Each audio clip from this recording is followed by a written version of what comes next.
or attend to personal matters, please make a motion to recess. For those participating by phone, please keep your device muted unless you are speaking. When speaking, kindly state your name for the benefit of those viewing the live stream. Madam Deputy Clerk, please call the roll. Thank you, Madam Mayor. Councilmember Cottle? Councilmember Cottle? Here. Councilmember Graham? Here. Councilmember Schmidt? Here. Councilmember Crafton? Here. Councilmember Johnson? Here. Councilmember Rubeo? Here. You do have a quorum, Madam Mayor. Thank you. Please rise for the Pledge of Allegiance, and Councilmember Rubio, would you lead us? I pledge allegiance To the flag of the United States of America and to the republic for which it stands, one nation, under God, indivisible, with liberty and justice for all.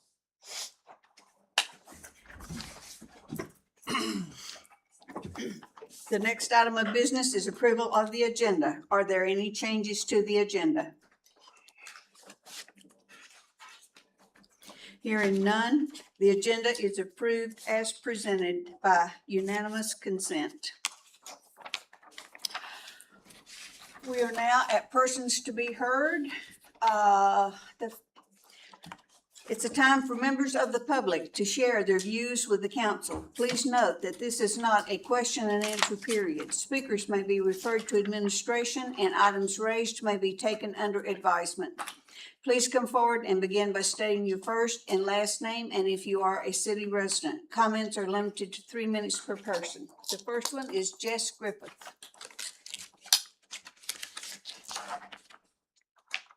Start out. If I slip up. That's okay, Jess. You're fired. Return you back. Oh, okay.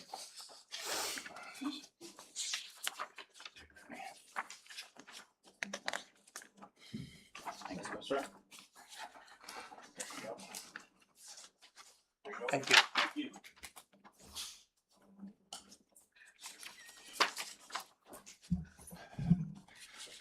Madam Mayor, members of the council, thank you for your time. My name is Jessee Griffiths. I am the Parks and Property Supervisor. I am here on the behalf as a non-represented employee for the city of Wasilla. Currently, we can only address wages, retention, and workplace issues during the 3-minute public comment period. While this format is appropriate for many topics, it simply isn't sufficient for discussing matters that impact the long-term stability of the city workforce. Non-represented employees make up a substantial portion of the staff who keep the city operating every day. We are the people who come in early, stay late, fill in the departments that are short-staffed, and we ensure service continues smoothly. But unlike represented employees, we lack a structured, formal way to communicate with the decision makers who influence our working conditions. This is not a request for special treatment. It is a request for thoughtful consideration and equitable access. Represented employees have a union, a bargaining agent, a scheduled opportunity to meet with the city. They have a clear pathway for communication. Non-represented employees, however, have only a brief public comment window, which limits meaningful dialogue. This gap has practical consequences. Wage compression can linger without discussion, retention issues may go unaddressed, and employees who often shoulder the greatest responsibilities may not have the opportunity to share their insight and experience. A dedicated meeting between the council and the non-represented employees, whether held annually, quarterly, or once per budget cycle, would provide a valuable opportunity for open, constructive conversation. It would allow you to hear directly from people doing the work without assumptions or secondhand information. And it would allow us to present data, examples, potential solutions in a thoughtful and organized manner. This request is rooted in collaboration. We want to support the city with the information it needs to make informed decisions about staffing, wages, and long-term planning. And we want to ensure that those who keep the city running have a respectful and an appropriate avenue for communication. We are committed to this community. We are committed to professionalism, and we are committed to working with you. We are simply asking for an opportunity to engage in meaningful conversation beyond a 3-minute timer. Thank you for your consideration, and thank you for your service to our city. Okay. Thank you, Jess. Thank you. Next up is Keith Jones.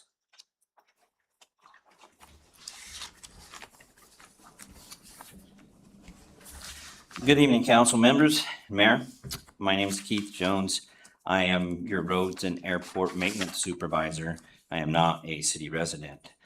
I would like to request a pay adjustment for the non-rep employees. A couple of years ago, council gave the non-rep employees a 15% pay increase and a bonus.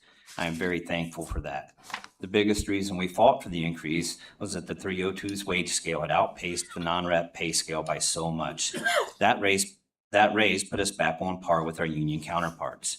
When I look at the new 302 pay scale, I see the same thing happening. If COLA increases stay the same between the non-reps and the 302, the pay gap between the non-rep supervisors and the water wastewater tech 2s will be down to approximately 14.3% at the end of the contract in FY29. The union pay scale outpaces the non-rep pay scale by over 4% over the next 3 years. The calculations are shown below. It's even worse for the younger non-reps working their way up the pay scale. The 302 pay scale steps are 3.2%. The steps on the non-rep pay scale are 2.5 or 2.25%, depending on where you are on the scale.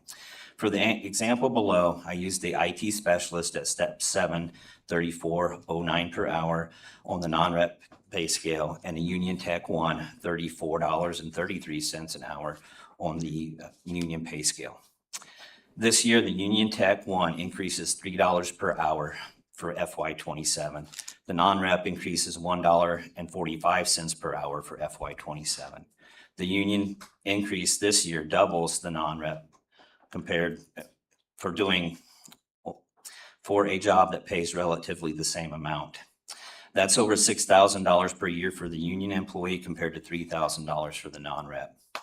We work side by side with the 302 employees, and they receive many perks that us non-reps do not receive. Those perks equate to money and or additional time off. Please treat us equally when it comes to the wage increases. Council recently approved a 302 union contract, which included a $1 per hour pay bump for each year of the contract for the employees. That's an additional $1 per hour in addition to their step and COLA increase. Not long ago, the McGrath study was presented. If I remember correctly, all the council members agreed there was valuable information in the study, even though you did not adopt it. That study suggested pay increases for every non-rep position. Some of the pay changes were very high and some of them were minimal. But if we look at the average, I believe $1 to $1.50 per hour and the equivalent for the salary employees is a good start to equalizing the pay increases between the union and the non-union employees. Thank you. Thank you, Keith. I will close persons to be heard. There is no unfinished business, so we will move directly into new business. Madam Deputy Clerk, please read the item by title. Thank you, Madam Mayor. This is introduction of the fiscal year 2027 budget, presentation by consultant Ted Leonard, and this will be in committee of the whole. Is there a motion to enter committee of the whole? Madam Mayor, I move that we enter committee of the whole. Is there a second? Rubeo seconds. It has been moved by Councilmember Crafton and seconded by Councilmember Rubeo to enter the committee of the whole. Is there objection to the motion? Hearing none, we are now in committee of the whole. The time is 6:09 p.m.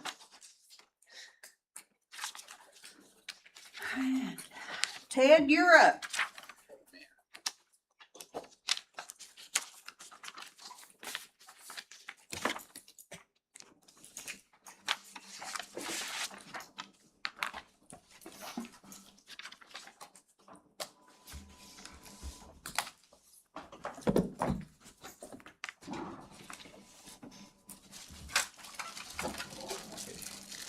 Sarah, which way is the easiest way to hit the, or get the slides to go for a guy with shaking the mouse, or you think that's still the best way? Okay.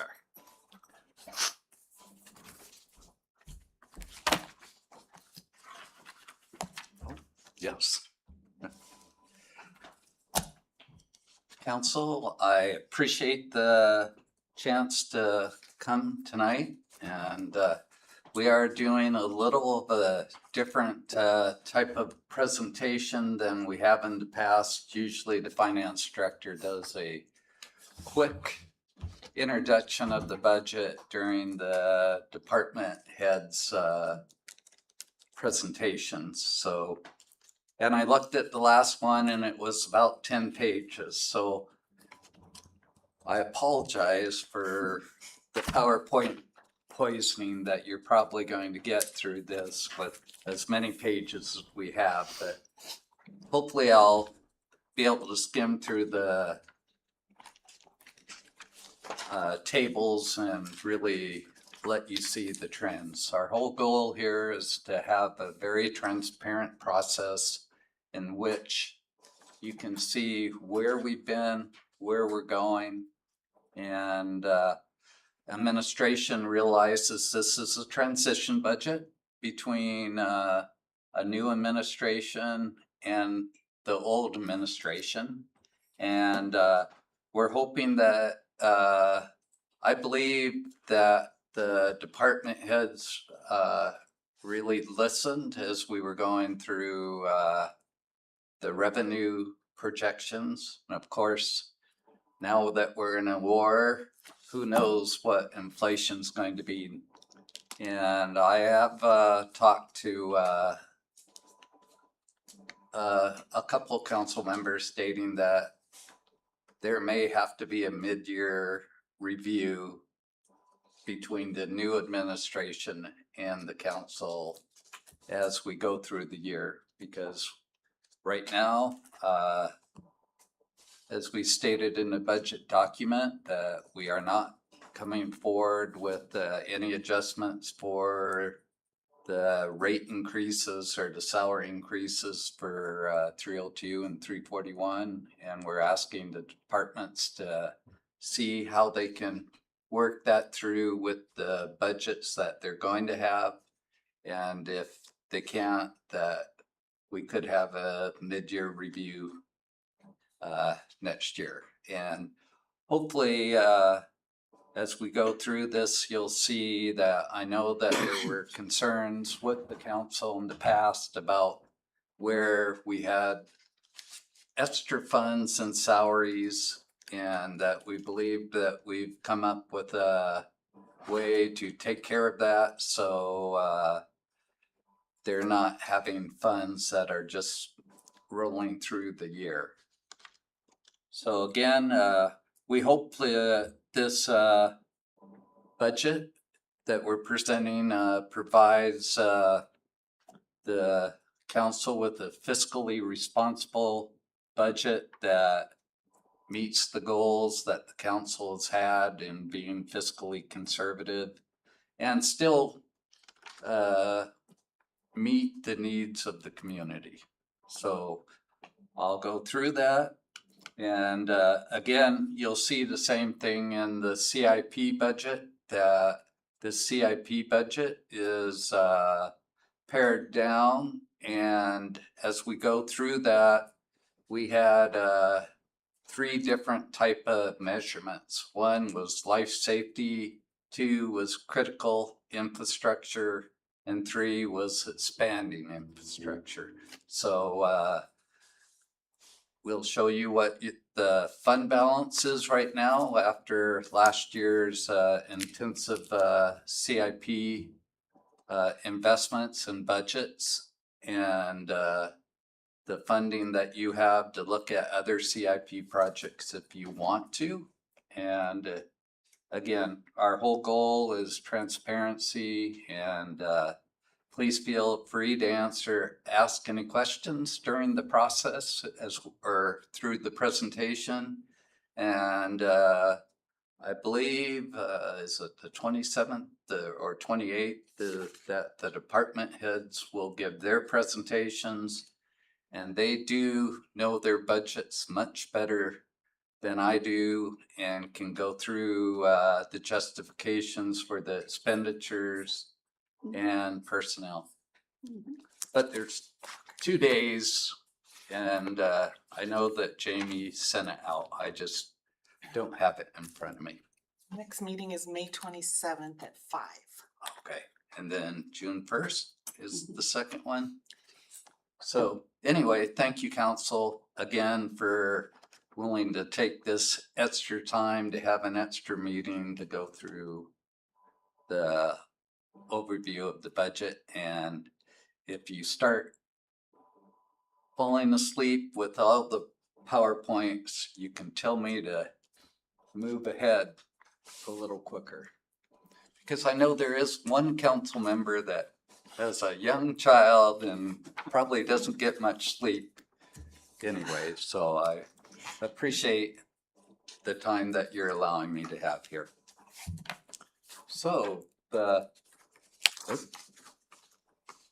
first one, and I'm just going to breeze through these two, is the mission statement that everyone knows, and then also the FY27 goals.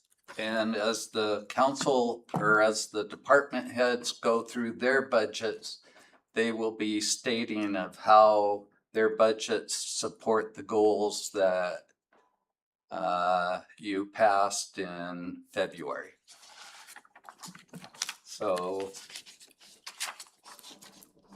we believe that we meet the council goals or supporting it overall is that we focused on public safety, public works, and infrastructure. We redesigned the budget format to increase transparency and accountability. As you go through the pages in the budget, you'll actually have graphs that show you how the expenditures have increased. And as you go through those budget or the departments, you'll see that, again, like I said, that the department heads really looked at where they could cut and that there was a decrease in most of the budgets.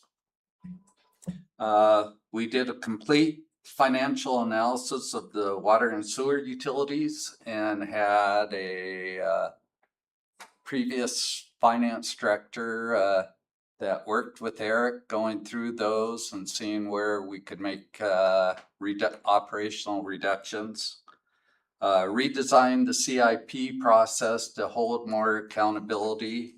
And we're hoping, or well, at least I'm hoping, that one of the CIPs is for a new type of budget program that would track CIPs and also cut dramatically the hours.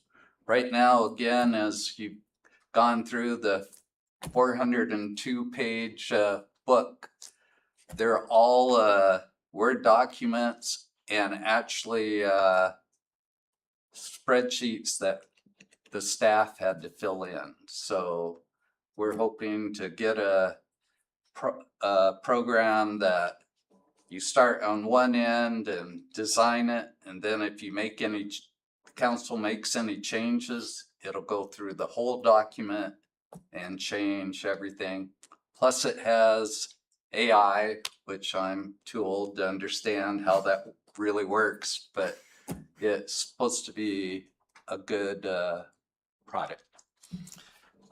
We also believe that we have been working and negotiating with the borough and Department of Public Safety on funding for next year. We're still in the middle of finishing that up. So hopefully that will narrow the bandwidth of the amount that the city of Wasilla spends for MATCOM. And we'll be showing you that through this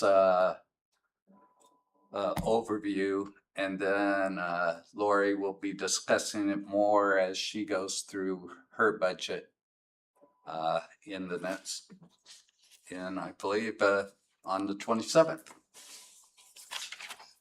So the first thing that this year we're going to go over and just barely, again, quickly discuss this, that we are asking for 3 new FTEs, a finance clerk, a public works clerk, and then 1 more police officer.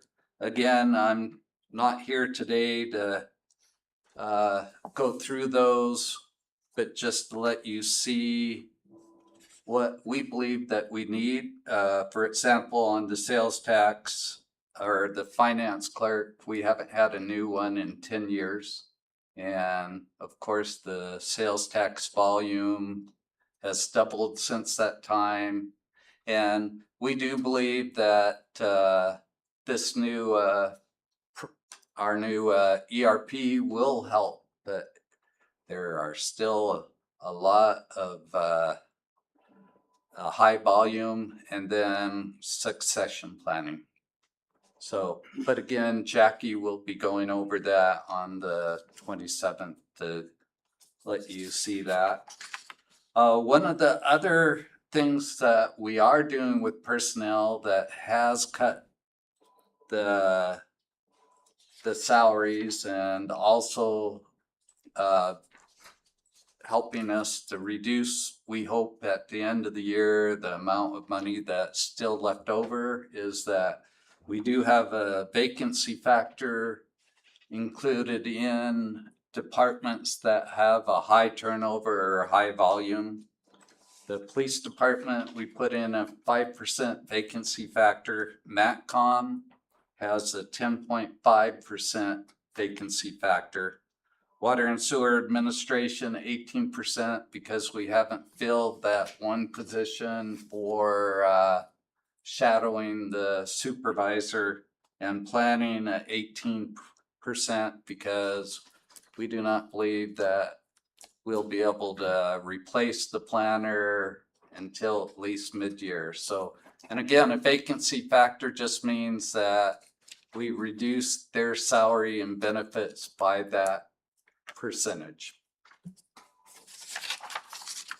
And then we did just want to see, let the council see that the concentration that the council and administration has had over the last 10 years has truly been in the line departments where, you know, we've increased public safety by about 16 people or FTEs, public works 10, cultural and recreation 7.5, and then general government, including the council, has been 2 over the last 10 years. So it shows that the council and the administration is really concentrated on trying to provide our citizens with more people that support them in the services that we provide. So the next, we'll go into the operating budget. And as you can see, again, this is where you can see that we've had increases in the operating budget through FY26. And putting in the vacancy factors and also looking at regular operation costs, we are bringing that down by approximately 11%. The one other thing I'd like to say as we look at this, that again, we're projecting operating revenue is going to be $43,889,000. Sales tax is still 64% of that amount. And this revenue does include an increase of about 20% in sewer and water rates, and then significant increase in airport tie downs and also in changing the lease rate to 10 cents per square foot. Is that correct, Eric? Per square foot. Just to let you see, we did show the pie graphs that you usually get. And again, it shows that sales tax is the largest amount. On the expenditure side, it is still, public safety is 42%. And public works is 22%. And that includes, the utilities and the airport with roads and public works administration. And then cultural and recreation includes parks maintenance. That's Councilmember Brown. Ted, do you know, or could you provide us with a figure that shows, given the public safety budget, given their number, what percentage of the sales tax collected would public safety's budget? I don't have that, but I can definitely get that That'd be number great. for you. Thank you. And I think you have asked that, so I apologize for not having that. And I think we could look as we go into the slides, you'll see what percent sales tax is in the general fund or the dollar amount. And Crystal probably has a calculator that we could give you public safety without MATCOM in the general fund and show you how much that is. And then we could add MATCOM back into it too. Thank you, sir. You bet. So Crystal, get ready with your calculator. Or your phone, I should say. So the general fund budget is next. And again, the budget components for the general fund is we have made some major infrastructure investments over the last 2 years. So the general fund balance has gone down from about 56 million to 40 million based on transferring out approximately 16 million last year in this year, FY26. So I can't tell you yet where we're going to be at the end of this year, but just based on the amended budget, we're reducing the general fund by about 16 million from the 56 million that it was. In FY 27, we're approximately transferring out 9,635,000 down from FY 26.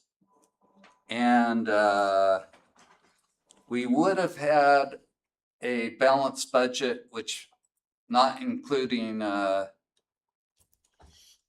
the 801,000 that we're transferring over to the special revenue funds to set up fund balances in MATCOM and the new Menard Center grant. We would have had about a 200,000 excess of revenues over expenditures if we didn't need to make those transfers, or we didn't make those transfers. So on this graph, you can see that, like we said, the bump that we're going down, and we're pretty much going to stay the same for FY 27 that we are in FY 26. And again, that drop was based on the investments we made and transfers we made to the CIP fund, the water and sewer and airport fund, and almost $1.6 million to the Menard fund for the paving and the different things. But then this is the fund page that I'm sure everyone on the council is really interested on. This one is the page that shows that the funds still committed to CIP projects. We went down from 38 million to an FY 26 to 22, and we'll be back up to 24, 500 in the, at the end of 27.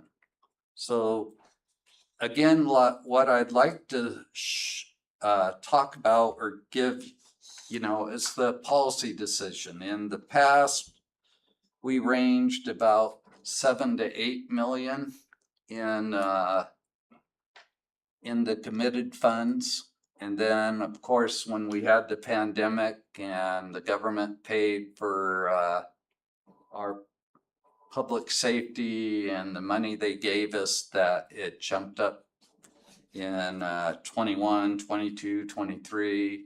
And now we're starting to go back down based on the investments we made into the airport. And we still do have investments as we're talking, as we go through the capital fund, is I'm sort of calling this the year of the sewer. We need to really concentrate on our sewer plant and how we're going to fund that digester. And we already have brought over, I think we have 6 million in grants. We have, and it's going to be 14 million overall for the digester is the estimated. So it's 9.5 million that we're looking at, and I'll go over that, and Eric will be going over that, of course, during the CIP when he's giving his presentations. But I do believe that the mayor and Eric and I and Crystal discussed that we're probably going to need a special session to discuss that, because we're getting federal funding, but the trouble with that federal funding is, as we all know, it's in the next fiscal year, the government's next fiscal year in October, and who knows how that will work with the elections and everything. So we may have to have a period of time where we're funding it ourselves, and then hopefully the federal funding comes in. But that's, again, would be for Councilmember Graham. So of the money that you show up there, the committed funds, what percentage of that is money that the city generated versus grants from the borough, the state, and the feds?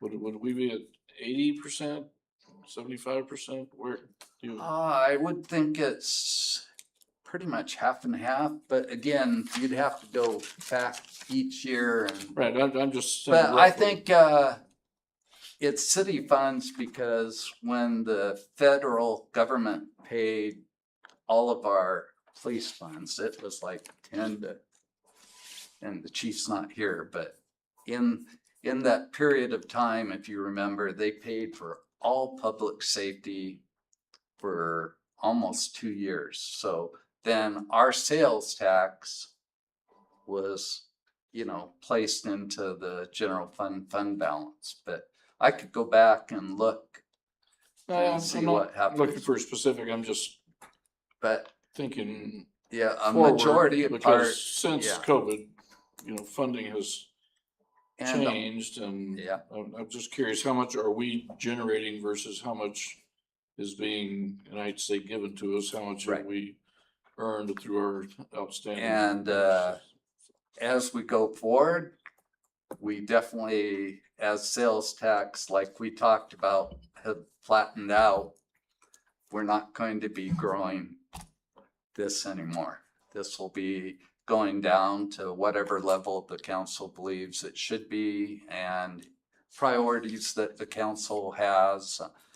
We all realize that the master plans are for parks, the master plan for water and sewer are being completed right now. So again, that's why our CIP budget was limited to mainly life and safety and critical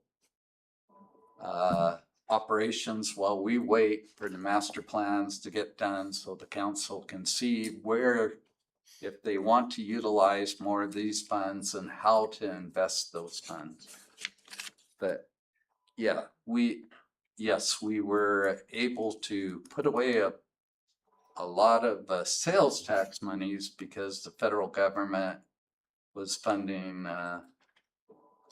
public safety for a couple years and also other grants. And so Thank you.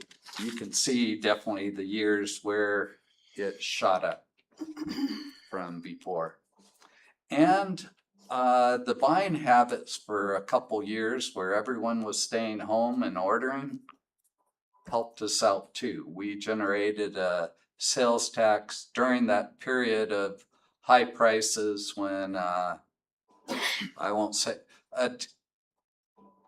the administration before this, when inflation hit 7 to 8%, that sales tax is generated from that inflation. So there was 5 and 6 to 8% inflation, and during that period, our sales tax went up too. As you'll be able to see in a graph a little farther ahead.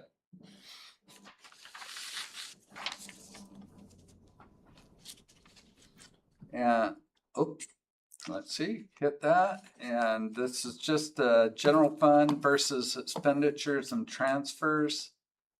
Right now, that is the difference, 515,000, but we now know that it's actually 600,000 due to the fact that I'm sure that many of you have heard that the borough cut out our $100,000 planning grant because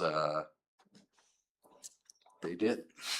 So we have lost that borough revenue, and that's not in here. But so that 100,000 will bring it up to 615,000. But again, if you take in factor in the 802,000 that we're just in essence shuffling around to our special revenue funds, it's still a $200,000 to the good on the overall budget.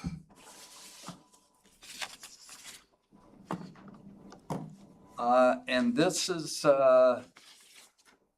where the graph of our expenditures versus revenue. And as you can see, this is not including MATCOM because of, just so you can see, without MATCOM, since it's now a special revenue fund, you can compare FY26 to FY27. So without MATCOM, when you compare these two, we had a personnel decrease of around approximately $798,140, and then an operational decrease of approximately $670,000. So we brought those back. But as you can see, with inflation and everything, we did have a very steep increase in costs during that period of time. And like I said, as you speak to the department heads, they did hear that our revenues are going flat, and they looked at how they could lower operations. And we did, that vacancy factor did also help that I showed you before.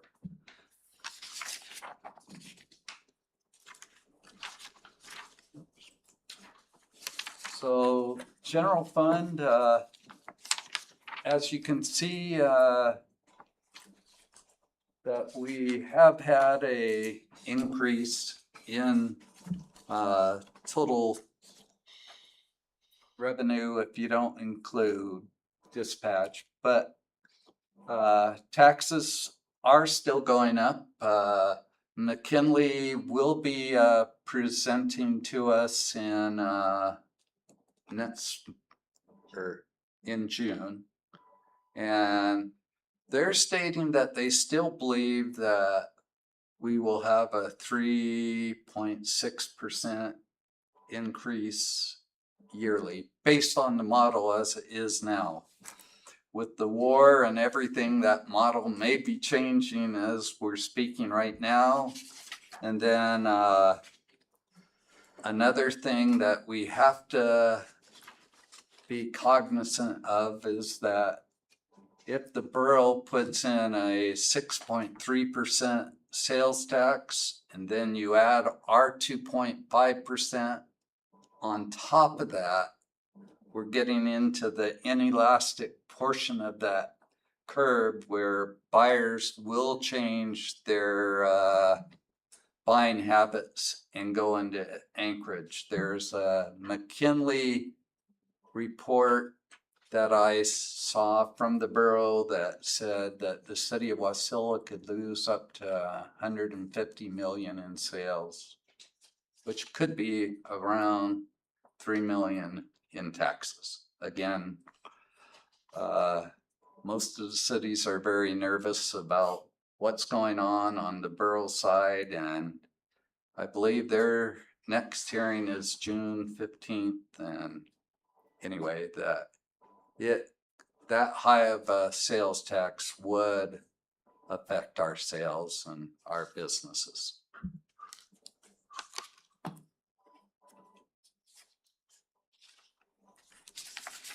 And again, I think this is the graph I wanted to get to.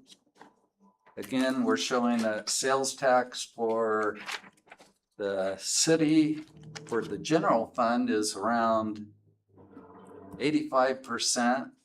Then if you add in interest earnings, 91% of our earnings or revenue is from two sources. And two sources that are very hard for, as most bankers have told me every time I asked what the interest rate is going to be, they've stated that they'd be on a beach if they knew that answer. So we're projecting around 2 million in earnings, interest earnings, based on our investment managers. We have Alaska Permanent Capital. They're projecting about $1 million on our long-term 1 to 3 year investments, and our short-term manager is stating that we're going to earn about 3 to 4% on our Hamlet and other short-term investments. Of course, as we spend those investments down, there's approximately, I believe, a 26 million that is still in CIP projects that haven't been spent. So part of that's the city's share, will affect how much interest earnings we get as we utilize those funds. And then Councilmember Graham, this is, and the rest of the council, the projection through 2030. McKinley is projecting for 26 that we'll be getting around 27 million, and for 27 about 28 million. And it's broken down that we're going to get approximately 2.2 million next year in out-of-state sales, and the rest, about 25 to 26 in locally. And they're projecting as we go along, further down the curve, that the out-of-state will grow and our in-state will even go slower. But again, we have McKinley coming around in the second meeting in June to discuss that. We did base our sales tax on what McKinley projected. And the only reason that I did that, or we did that, was that we do have, our 13 million in fund balance that we keep for fund stability, and then the 24 million that we have in the CIP. And I have a belief that I give you what I believe the accurate numbers are, and it's a policy decision on how that money's spent, or if we do make or have a decrease, that we can definitely react to it in the next year if those numbers do not are not completely accurate, or if there's a shortfall. Yes, Councilmember Ted, could Grant. you make available a table that goes with this revenue forecast that either shows the total numbers or the percent increase over, FY 26? Yep, we have in the report that you'll receive, and we can get you the table, they have the breakdown between in-state and out-of-state and the totals that match that orange and blue. So we definitely can get that to you tomorrow. Thank you. I have it in the report.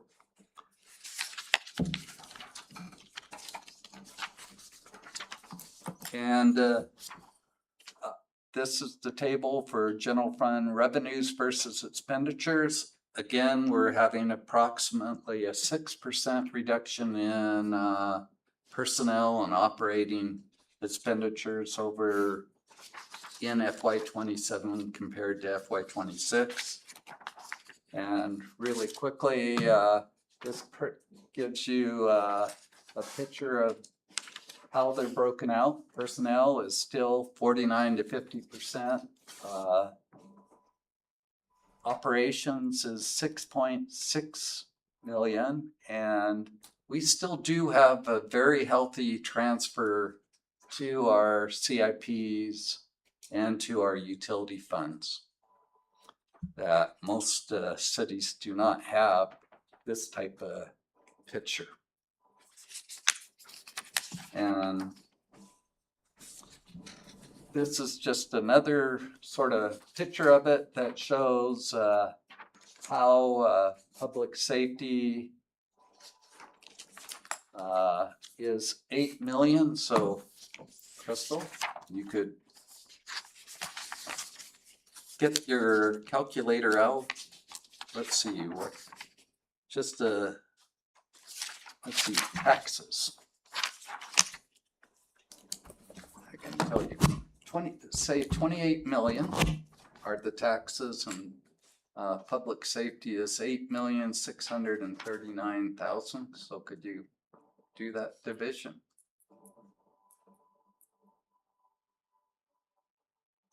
Oh, I said it backwards. I apologize. So $8,639,281 divided by 28 million approximately is how much sales tax is. 0.30. So public safety is approximately 30%, Councilman Graham, give or take some percentage. And then the next one is what I really wanted to show the council, and it's this shows how in the past we used to do our transfers, and you can see in 25, 26, and 27 that we started to transfer more to the utilities in the airport than we had in the past. So as we go forward and we're looking at utilities, utility rates, how the utilities have worked, this graph sort of shows the jump that we have had in our transfers. And I have to say that it's not completely the full picture because we have drawn down, oh, do you have that, Councilmember Graham? I have a different graph. It's in the different package. Oh, Guess not. oh, 25. sorry, I threw in a couple new graphs and this was one of them. Thank you. But we have drawn down our fund balances in sewer and in water for projects also, and the airport. But anyway, this shows you how our transfers have gone over the last about 10 years. So now on to the special revenue funds, and I don't know if Lieutenant, you can discuss the youth court. I could do a little shot at where we're at with the youth court, that we are having a very hard time trying to fill the position. And if you look, you can see that the cost, one, we lost the grant. We used to state that the borough was giving us 25,000 of the planning grant to really assist with youth court, and that's gone away. So the total amount that the general fund, if we continue with the program, is going to be about 57,000. And I don't know, Kim, if we've had any applicants for the position now, or? Posted it several times, excuse me. We posted it several times. Even though the position is posted as a part-time position, many of the applicants believed it to be full-time. So they withdrew their application once they realized that it was part-time or a three-quarter time position. The other candidates either exceeded the maximum on the salary range, or at some of the points either blocked out through the application process, or they just moved on to another position. So we've posted it 3 times.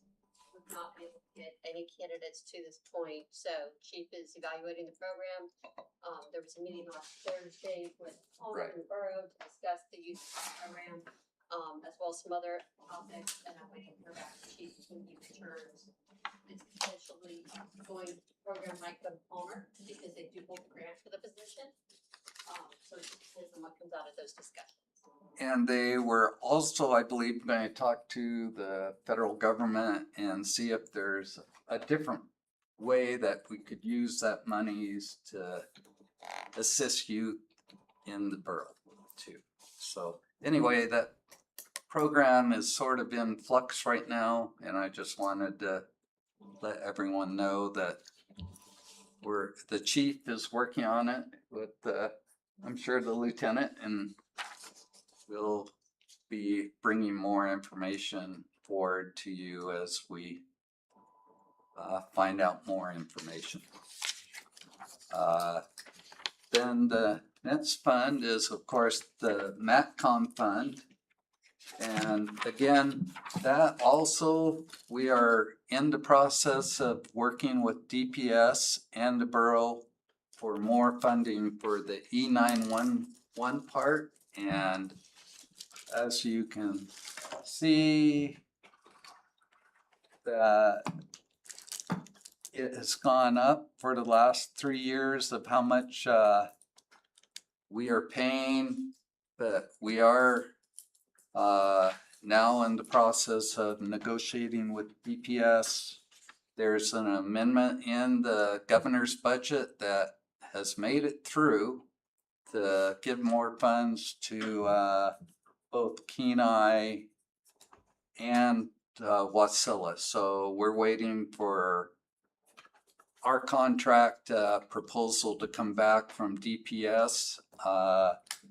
Our understanding, and I already have had that in the budget, so I'm happy. The borough is giving us 400,000 more for E911 for that grant, And then we'll be discussing, they want a new contract amendment for new people, but we'll be discussing that too with you as we go through.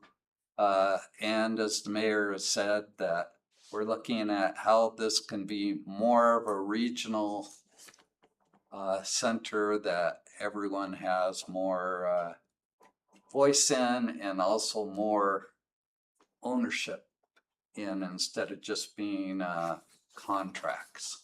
So as we've gone through this, I can say that I was here when the originally Wasilla took it over, and it was due to the fact that we weren't getting the service that we believed that we had. And again, one of those things where we got a lot of federal money to assist in building a new dispatch center. Don Savage went through that, and I think through the years there was sort of this competition and not working together, that we needed to keep the contract or else another city would get it. And now we're trying to see how everyone can work together, and the borough's on board, and we're looking at how we can move forward with that.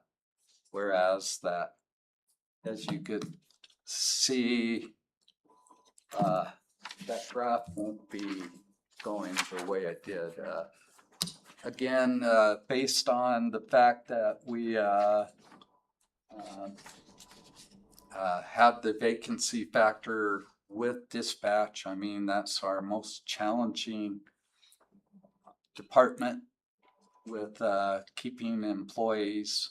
We've had, like I said, now we're putting in a 10% vacancy factor, and this includes the 400,000 from the borough, but it doesn't include any new funding from DPS or the monies that will hopefully be coming through the governor's budget. But I mean, it was actually the governor's amendment that made it through the House and Senate. So we're telling DPS, or the governor's not going to redline his own amendment. So we're hoping to get more funding through that, and we'll have more information for the council as we go through the rest of the budget. Ted, Yes, sir. looking at the revenue here I'm on page 32, we're at 4.4 million last year, and we're projecting 4.6, almost 4.7. So it's a 200 and just under $70,000 increase. But you said it does include the $400,000 additional from the. There borough? were, what happened, Councilmember Crafton, is that right now with DPS, we projected an increase in FY26, and we have an interesting relationship with the legislature. For some reason, they think that the city of Wasilla is the borough, and that we're the ones that aren't taking on police powers. So they did not give us the projection or the revenue we projected. We projected a 3% increase from them in FY26. We didn't get that. So for right now, I went back down to the exact amount we got in 25. And when you do that and then add the 400,000, it comes up to the 4,682. So So you're again, almost underestimating based on how the legislature's been acting. But again, this goes back to the amendment in the budget that you just talked about, right? Right. So this number, because right now I'm looking at a 5% increase in revenue, but a 10% drop in expenditures, which we're still at a $3 million gap almost. Yes. There, so. And again, with this being a governor's amendment and it's been passed through the House and Senate, we're believing that we should get a new proposal from DPS that will give us more funds. I am in the process, after we do this presentation, I'm going to go back and redo our spreadsheets to have a column now for E911 for the cost exactly for that, then a column for each of the other parties, DPS, the borough, and ourselves, our police department, based on the 7,062,000, and see where we're at. And we'll be having discussions with the Department of Public Safety. The Matsu Borough has really stepped up. The manager is in full support of looking at how we can do better in a regional setting. And we just now have to finish that discussion with DPS, because they're right now, they have one and Lori is the expert. They have a main center in Fairbanks. They have a main center in Soldotna that's taking over a bunch of the southeast. And that's one of the reasons for the amendment too, is the pay for Soldotna's increase in doing the southeast, southwest, both. And then for us. Do you happen to know what that amendment amount might be? Do you have an idea of what we're hoping to see?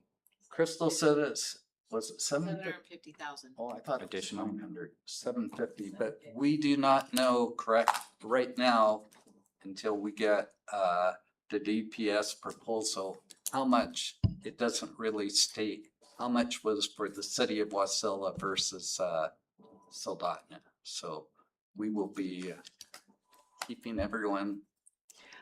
But we have the numbers to support the 750 and Soldotna don't. I guess the question though would be, are we gonna take on more work? So we're gonna end up having to add more staff? Or are we gonna be able to support the additional, or is this just a straight up additional funding that we're getting? The 400,000, my understanding is, it's interesting how the borough has worded it. It's sort of a pass-through grant to the state, to the city of Wasilla. And I'm not sure how that worked, but yes, it's coming directly to 400,000 to us. Ted, it was 924,000 and it's being reviewed by the OMB right now. Oh, It okay. passed all this stuff. You said 924 is the estimated amount that we might see. Well, I get it, yeah. right. I'm sure Soldotna's having their people also looking at that, but we will know. My understanding is DPS has our contract proposal and it's being reviewed by their legal right now, and within the next couple of weeks, I would hope to have more information. And again, it could be some more working with them. I shouldn't say anything else that way. So the next special revenue fund is our Curtis Menard Center. Oh, I missed him in. I apologize for that, Scott. And again, when the director was going through it, we came out with projecting 175,000 more in revenue, and also with cut in the operating expenditures. So if you don't include the amount we're putting in for the keeping a net positive revenue, that it's lower than it was the year before, and it's at 839,000 that we're transferring over. And my opinion on that, if I can give it, is that, this is truly a recreation facility, and just like our cultural programs, that We provide $1.7 million or $1.9 million to the library for so many people, and we're providing the transfer of $839,000 after revenues that are covering a large number of people also. So that's one of my wife's, or one of your previous council members' biggest pride is having her name on that plaque in the front door. And again, you can see that the curve for expenditures is going down and revenues are going up. And I think that our director did a really good job in the facility. And as we go through the capital projects, he does have a life safety project of $115,000 to take care of that fire system and the whatever happens when you do the smoke or whatever. But anyway, so the fog. So anyway, so again, the next are our enterprise fund. Madam Mayor, can we take a 5-minute recess? Perfect timing.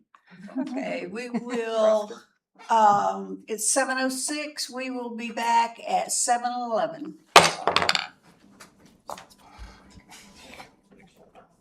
We're going through this.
So next, we're going to go through the enterprise funds, and now the enterprise funds include sewer, water, and airport. The one thing that's different between the utilities and the airport is that the utilities have a funds stability clause that we have to keep 50% of expenditures in our unrestricted net position. They say unrestricted net assets, but that went away a couple GASB pronouncements away. So it's now unrestricted net position.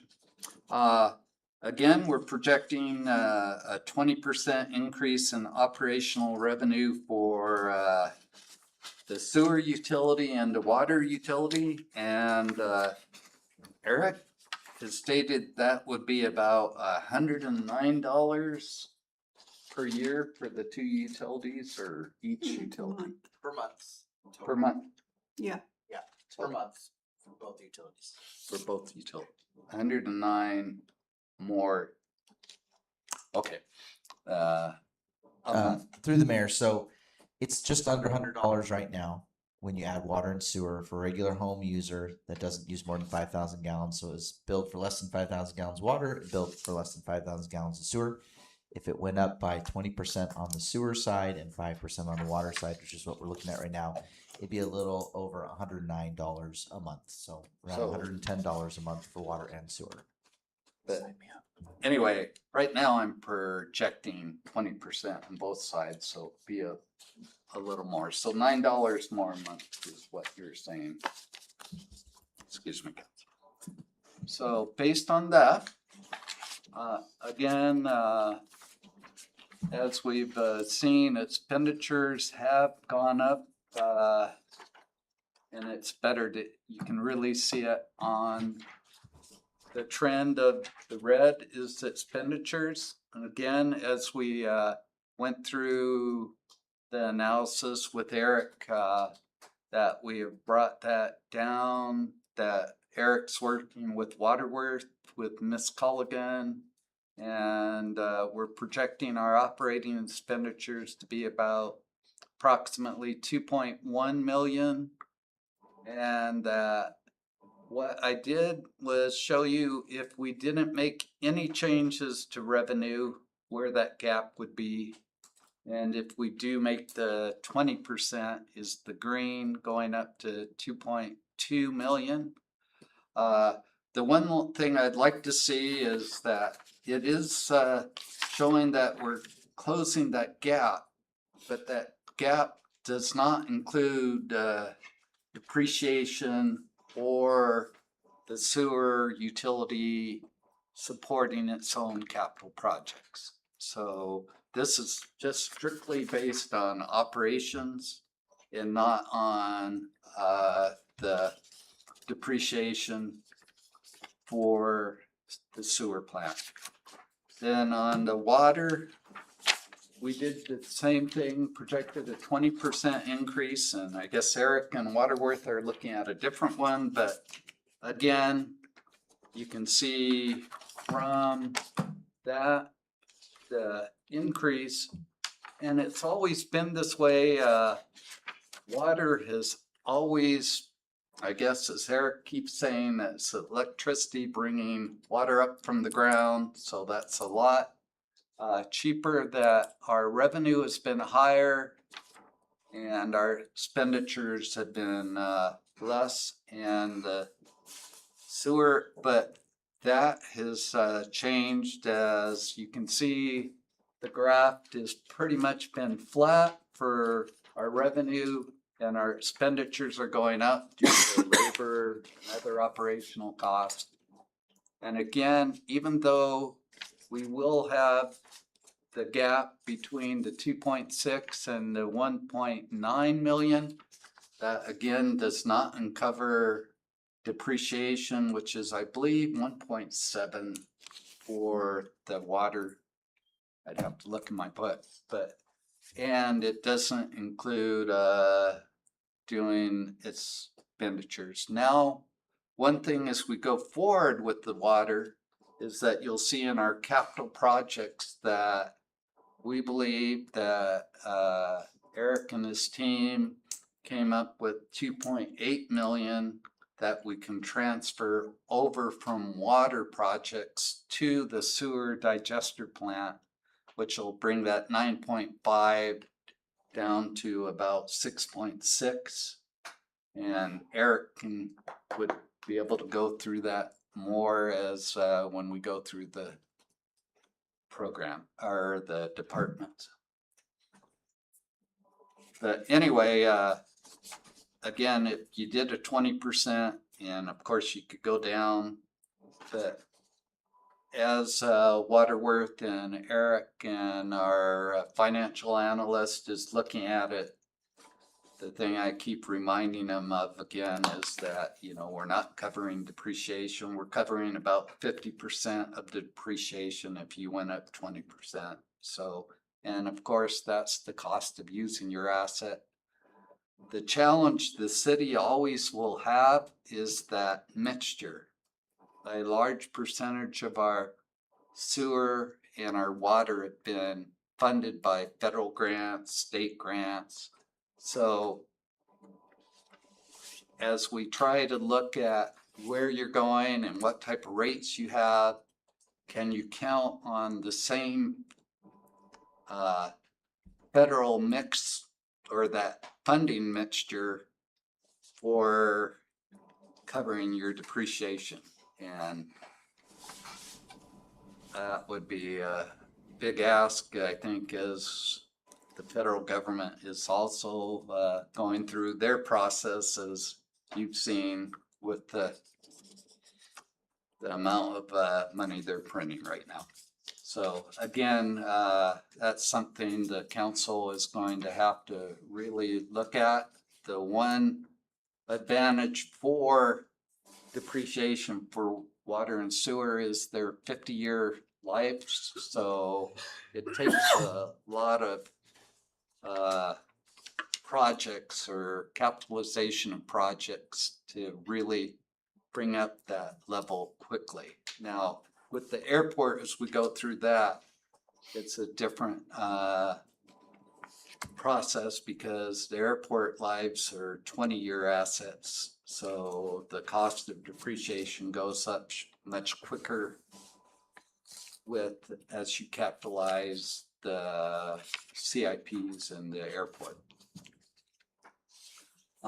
Again, with the airport fund, we are looking at revenue increases in tie downs and again, going to a 10% or 10 cents per square foot lease. And when that happens, we start to actually, for the first time in my history of being with the city, see where we're getting closer to having our operating revenue match our operating expenditure. As you can see, if you don't do the increase, that gap starts still broadening each year. And we're looking at about 160,000 more in revenue if you bring forward the increase in tie downs and the 10 cents in the square footage. Madam Mayor. Mr. Crafton? Thank you, Mayor. Has the airport advisory board reviewed this yet? Because I know they've discussed it. And then also I believe there was a talk of an airport manager too at some point. Thank you for that question through the mayor. So your answer to your first question is yes, they've seen it. They had worked on a rate increase a few years ago. We needed to get through our master plan, which also included a financial review. We took those two documents, the ones that the advisory commission put together and the financial review, put them together, and the mayor and I went through and looked at them and came with some greater upgrades or increases, and I presented that to the advisory commission. So they've seen the numbers that Ted has used for the forecast. We're putting those into Waterworth and then new rates. Have you guys held a public meeting on it and have passed a resolution or anything to pass to us, just saying? So we have had public meetings at the Airport Advisory Commission. We had one attendee. I did not ask them to pass a resolution since they already did. And while they're advisory, it really comes down to the mayor's administration and the council to provide those numbers. They're in line with what we saw with both the proposals from the advisory commission and with that financial portion of the master plan. Thank you. And then the second question was the manager down there. So it is not included in Yeah, any I of these think cost so, requests. but is it something we're still considering, or? Yeah, we will, we don't want to add to the cost burden at this point, but we will see enough use out there in the next few years that it'll be on the horizon for a request. Okay, thank you. And, I've got one question for Eric. So are we increasing the number of rentals as well? Yeah. Out there with the expansion, or are we just increasing the dollar amount for the ones who are currently? Yes, so the rate per square foot would go up, and with taxiway Kilo coming online this fall, we'll have 6 more lease lots at the new rate. Did you say 6 more? 6 more lease lots, yes. Is that gonna be enough for future growth? So they're large lease lots, but there will, there'll be incremental rate increases in the future as well. So that's what the graph shows right now, is that the lease rate has never increased. It actually went down. So I think when the airport opened, it was 10 cents per square foot. They didn't see the development that they wanted to, so they reduced it to 6, and it's been that way for probably 30 years. Thank you. and to the council, Ted, oh, I'm sorry. Mr. Johnson. Madam Mayor, to Ted and probably Eric, the 10 cent a raise, per square foot, is that commensurate with, say, other airports around us, or what would be the rate versus us at, Merrill Field or Palmer? So through the mayor, great question. Palmer is currently at 10 cents per square foot. They're anticipating an increase to 12.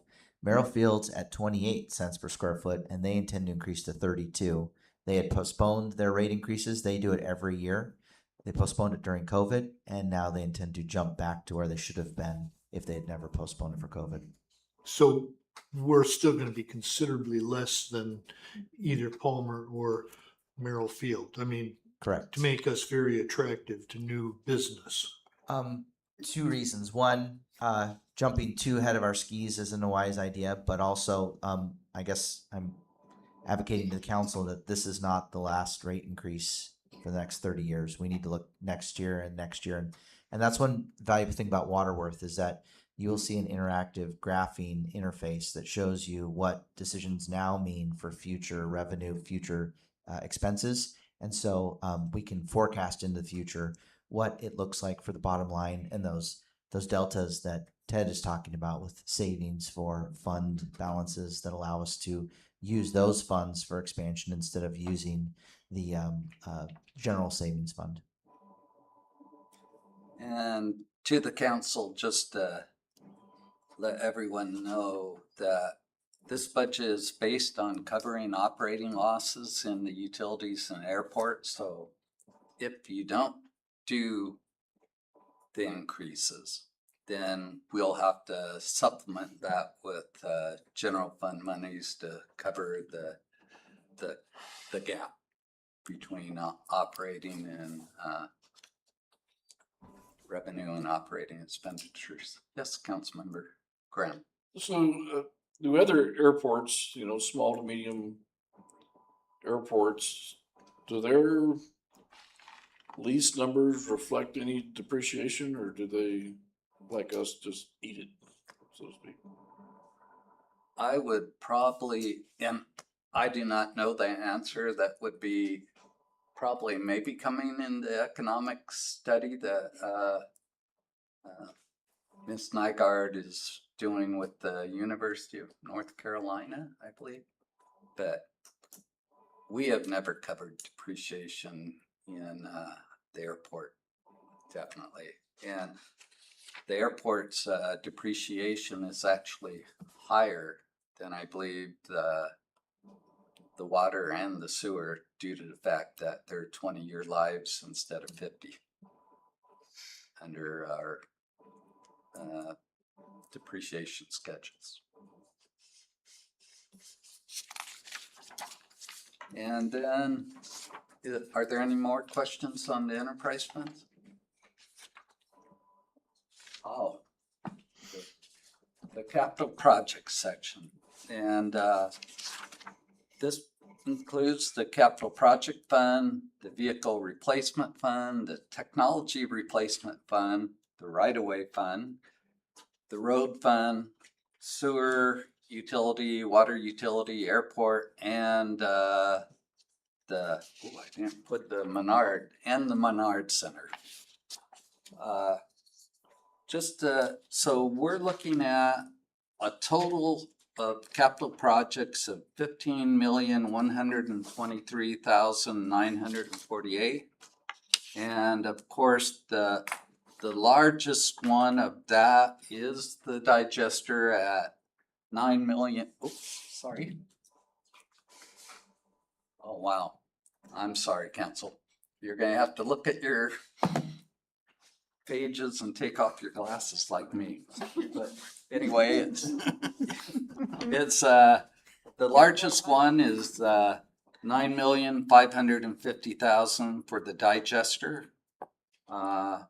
We have again more ERP expenses of approximately 718,000. The budget program's 46,000. Then on the life safety, that's mainly all MATCOM that we have to replace 1.2 all of our radio consoles, and Lori again can explain that much better than I, at 1.2 million. And then we are having to go back and redo CAD. About 3 years ago, we came to the council with monies to request to change CAD, and it did not work with Central Square, so we're in discussions with them, but we're looking at 750,000 total, and we already have 400,000 of E911 funds that can be utilized for that. So we're having to redo the CAD so it will work with all the other programs that we have, and also the record management systems for the police department and DPS and MATCOM. And then we do have other projects that are critical of the police are requesting body cams, and it's 172,000 for 5 years. So it's about,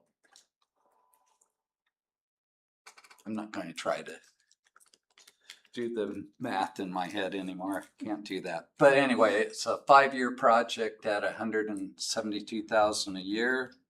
Then we do have roads, and just to let the council know, we are just projecting 500,000 for city paving projects.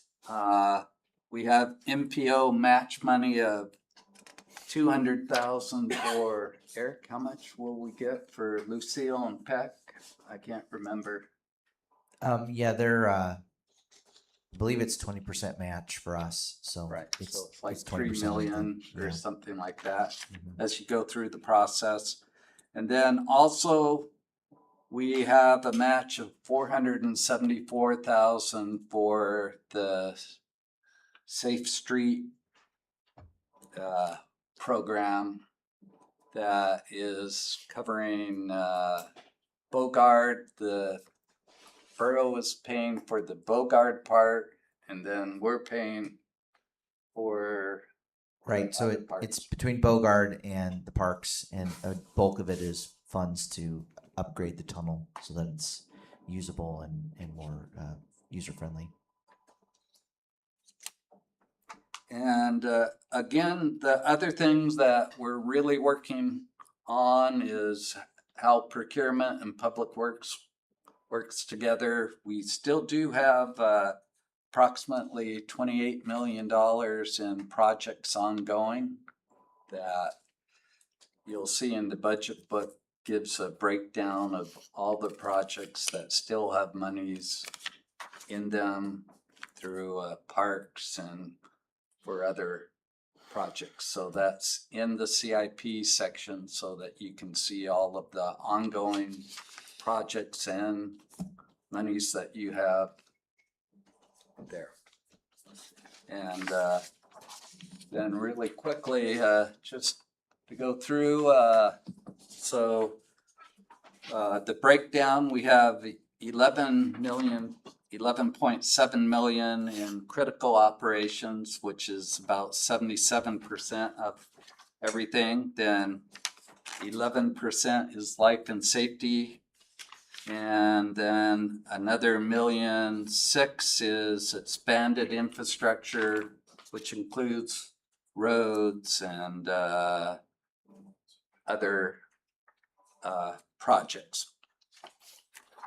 And then just so you can see a different picture of that, this is the capital projects by fund. And again, the sewer fund by far with the 9.5 million for the digester is the largest one. And the second one would be capital projects, which includes the life and safety projects. That includes the consoles, the police request, and also the CAD. And then 1.7 for roads, about 11%.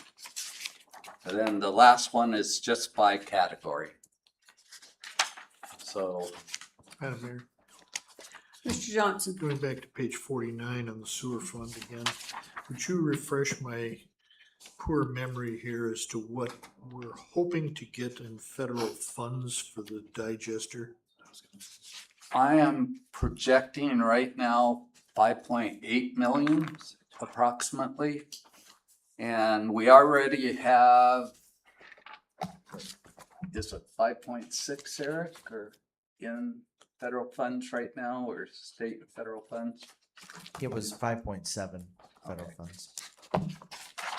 And again, my worry, Councilmember Johnson, is that those monies will not come quick enough to meet the schedule that Santec and Public Works is working with. But again, if we utilize the ADEC monies and they don't have a prepayment, the way those loans would work is that we don't actually incur the amount of loan until we spend the money and ask for the reimbursement.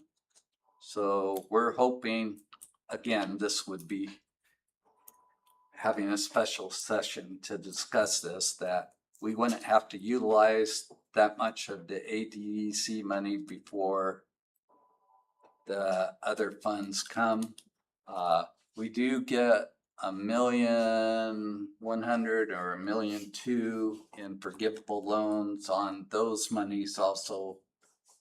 And again, it's going to be a very unique project. It'll make my ADA hat spin from how we're going to probably have to use the funding sources. Follow-on question then, if we spend the money before we get the money from the feds, will the feds reimburse us? No, that's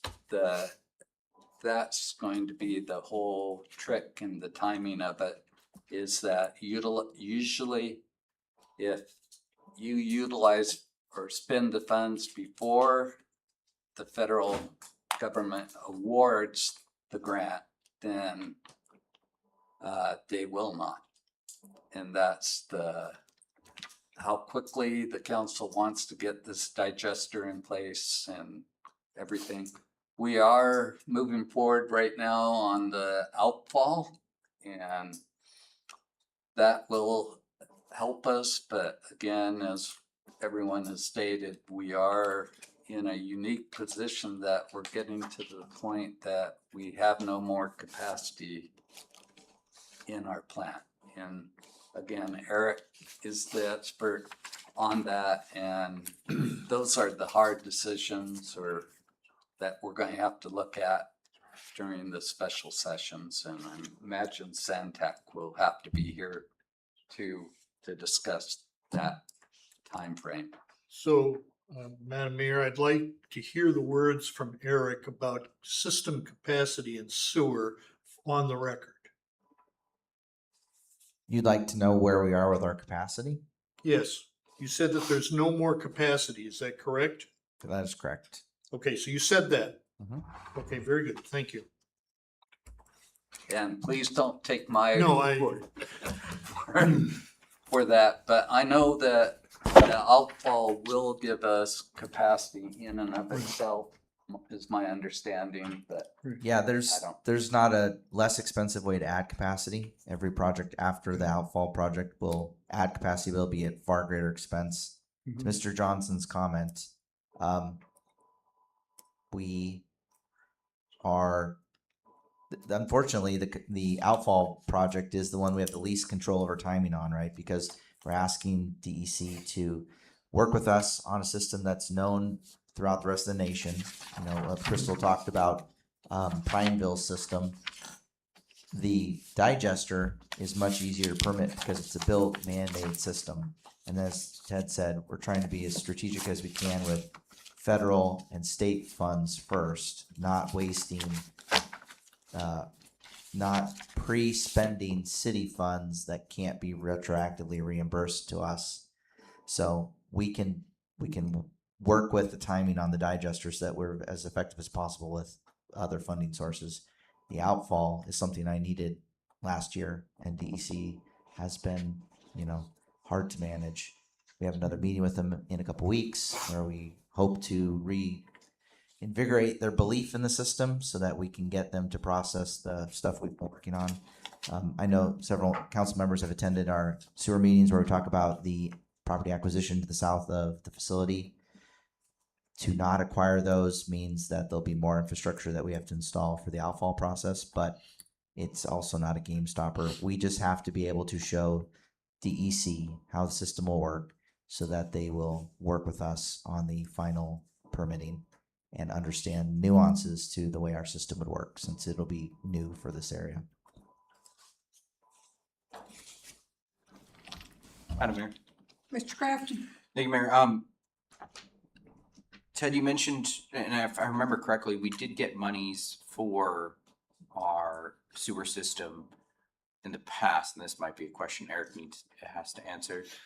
What were those committed to right now? Because I feel like I remember we already put money towards a project that was going to increase capacity.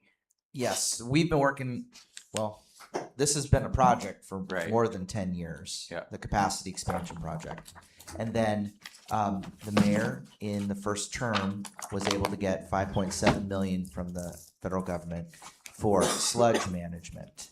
And so that's been kind of the more funded side of the two projects, the outfall project, which is the wetlands project, which is inexpensive but hard to permit, and the sludge project, which is just costly because of the infrastructure. So we've been designing the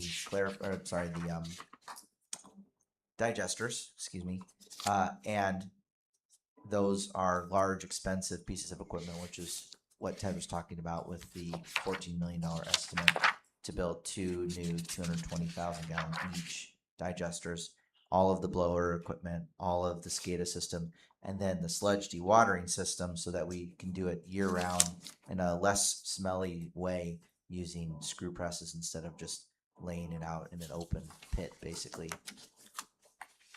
So we have 5.5 million federal monies, and then we still have 336,000 of match. So we have 5.8 million there. Again, the 2.8 million that we're transferring from the water side And then the rest is what we need to get. And I think the total, Eric, is 14.1, something like that. That sounds correct. And the council needs to make the decision whether we do this project now, spend our own money, or wait and get federal dollars for it next year. Is that what you had told us, basically? Basically, we have to wait until the federal government passes their FY 27 budget. We are getting some, Crystal, you are better knowledgeable. We're getting some FY 26 monies, and to actually let the true contract out, we almost need all of the funding At one time. at one time. So I'm not sure if we could get a subject to appropriation bids from these large companies if we don't have all the funding. I mean, at this point, we're probably not even starting the project this year anyways, as in this calendar year, I would say. No, It would be yeah, it'd be calendar year 2027, if anything. So I mean, But you need to get the RFP we have to get, out. we have to get everything done at this time, so. Okay. Yep, that's accurate. Okay. Seeing no more questions, is there a motion to exit committee of the whole? Madam Mayor, I move that we exit committee of the whole. Is there a second? Thank you, council. It has been moved by Councilmember Crafton and seconded by Councilmember Schmidt to exit committee of the whole. The time is 7:43 p.m. We are now at audience comments, which is a time for members of the public to share their views with the council. This is not a question and answer period or a time for dialogue. Speakers may be referred to administration, or issues raised may be taken under advisement by the council or administration. Please begin your testimony by stating your first and last name if you're a city resident, and comments are limited to 3 minutes. Seeing no one, I will close audience comments, bring it back to the dais. Madam Deputy Clerk. Thank you, Madam Mayor. We'll see you at the next special meeting, departmental presentations, May 27th at 5 p.m. Councilmember Graham. Thank you, Madam Mayor, and thank you, Ted, for a good presentation, and thank you for interacting with us as we get a handle on this. Of course, the purpose here is just the introduction to give us an idea what questions to ask, and I think you did a great job of bringing that in. And to the folks who testified today, thank you for bringing that up, being concise and very clear in what it is that you want and how it is you arrive at those wants and what you go from there. So the better information we get, the better decision we can make. So thank you both for being here. And although we are in, just starting the budget phase, the state legislature is finishing, or trying to finish their budget phase, and they do that through a variety of different things, but they, come up with bills that affect our ability, to come up with a local budget. One of the bills that they're celebrating, is Representative McCabe's bill that says, gold and silver are now acceptable forms of currency, but more importantly, the city or the borough or whomever cannot tax the sale of gold or silver specie. This is a very, very dangerous road to go down, because when the state starts deciding what the exemptions are for sales tax, that doesn't affect the state 1 cent. Okay, it does affect our ability to put through reasonable wages. It affects our ability to build roads. It affects our ability to provide police protection.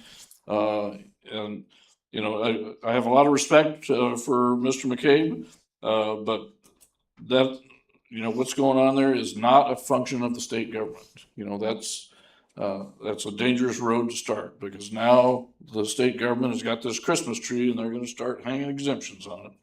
And, you know, so when you get a chance to talk to your representatives, please let them know that, you know, exemptions are not a function of the state. You know, the state came up with the property tax exemption and said, yeah, we're gonna pay for it, and hasn't paid a nickel, you know, not 1 cent. You know, and that, all that money comes, you know, out of, state or local governments. You know, in our case, it's the borough, but this is a dangerous, dangerous place to be when we decide that the state wants to get something done to make themselves look better. Well, you can't look better by punching the other guy in the face, and that's what they're doing to us. And I hope you'll let your representatives know. And, you know, and they just, you know, signed off on a budget, a capital budget. If you've read through it, there's nothing in there for Wasilla. Nothing. You know, probably the most successful city in the state. You know, and I'm not saying the most financially successful, because you've got, you know, the North Slope Borough and you've got Valdez that have these huge permanent funds based on the oil and the pipeline going through there. But we're a city that, you know, started with nothing. You know, I mean, the railroad said, hey, let's stop here and see what happens. And we have built this city, and we have managed this city very well over the years. And we have managed to grow the city. We've managed to maintain the city. We've managed to make this city a jewel here in South Central Alaska. And the state capital budget doesn't reflect 1 cent coming into Wasilla. You know, please let your representatives know, you know, this is not acceptable. This is not acceptable by any stretch of the imagination on both of those issues. So I know you guys aren't going to go marching down to Juneau tomorrow, but keep that in mind, because our representatives, you know, they live here, you know, they'll be here. And when you see them, say, hey, you know, we need the same kind of help that you're giving Soldotna. We need the same kind of help you're giving Palmer. We need the same kind of help you're giving other things. And quit hobbling us, you know, by putting exemptions out there so that we cannot raise the revenue that we need to maintain our city. So that's my political rant for the day. Thank you, Madam Mayor. Councilmember Johnson. Madam Mayor, Council, and Administration, I thank you for your very good presentation. I think it gave me a really pretty good idea. So pardon me for my own rant. I think the reason that I pinned you down a little bit, Eric, is because I see some red lights and red flags ahead. We don't have capacity. We need to make some infrastructure improvements in our city, and we've got to make a way for that federal funding or no federal funding or whatever, because other than that, we're not going to have the capacity that we need to really expand our city at all. And I think that's sort of a twofold thing, once for us and the budget and for the administration to consider these things, but also when we're actually looking at projects, to look at the whole project and not just look at, well, can we connect sewer and water to this particular project or not? Because there's a bigger question in terms of the extent of the infrastructure that we don't have. You know, it's one thing to say water and sewer. Yeah, we have it, check that box. But as I went through the budget and was thinking about other projects, we really don't have any projects or otherwise to say we're going to put sidewalks in to make way for kids going to and from schools, traffic lights, street lights, or actual water and management of runoff water as property is developed in our property. I mean, where is the funding, say, for runoff water and sewer or rainwater, other than just let it run down the street as it may? So those are some of my concerns as we go forward. As we grow, we need to have a better plan, and some of these costs need to be passed on to the developers of our city, and not just simply say, well, we can connect up to your project, but it's okay, we'll just check those boxes. We've got to really think, if somebody is going to come in and develop a large chunk of land, we need to make sure that they're paying for the development and contributing towards our development of our city in an organized way. Thank you. Councilmember Rubio. Thank you, Madam Mayor. I do not have a rant tonight. Ted, you did amazing. Your presentation was awesome, clear and transparent. Keith and Jessee, thanks for speaking up. Your concerns are valid. That is it, Madam Mayor. Okay, Councilmember Schmidt. Thank you, Ted and Eric and you gentlemen over here. Definitely, we probably need to look into what we got going on for you guys and see what we can do to get you taken care of. Thank you, everyone. Councilmember Crafton.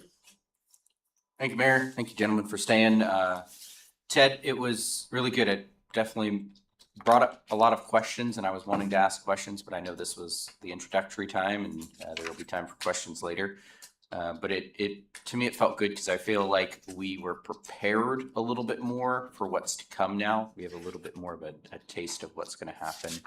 And I feel like, again, it answered and told us some of what we're going to expect. And in years past, it feels like we get thrown into it and we're picking up the pieces as we're moving along, trying to piece everything together. So really appreciate the clarity in what you put together. So other than that, I will not be here on the 27th. Unfortunately, I had a prior commitment months ago, and so I will not be here, but I'll try and listen in, and we'll see you guys on the 1st of June. Councilmember Cottle. Thank you, Madam Mayor. Thanks, Jessee and Keith. I've been in your position. I've been an unrepresented employee with the university system before, and I was HR, so I dealt with 3 unions that I was not represented by. So I understand your concerns, and I thank you for the information and your testimony and your time into this. And I thank you for that. And it is a lot of food for thought for all of us. I appreciate you being here for that. Ted, thank you. Lots of great information. I love the way that you just explain things so basically and easily, and make it good for the public to understand too. Okay, now this is the anal retentive part of me. This is a public document, this budget. When departments, submit that, please use spell check. Especially on your budget line explanation pages. Some of you are good and some of you, my grandkids would go, So just one of those food for thoughts because it is a public document. So it would be great if you guys kind of proofread some of your, and I'm not talking the numbers, I'm just talking the spelling. So to work on that. Other than that, really great information tonight, and I appreciate how much work goes into all of this. I really do. And I look forward, I think I'm saying I look forward to our next budget hearing. It's the anal retentive side of me. I can't help it, but thank you. Okay. Thank you to all of the team, because this has definitely been a team effort. And Ted, you did an excellent job presenting. That was great. And so maybe we won't have 116 meetings and whatever for budget this year. So I appreciate your work. And guys, I appreciate everything you do, because both of you guys run an excellent crew. And you're always looking at a way to save money, and can we do this for a less cost and whatever. You're always looking out for the city's benefit, and I truly appreciate that. So thank you, guys.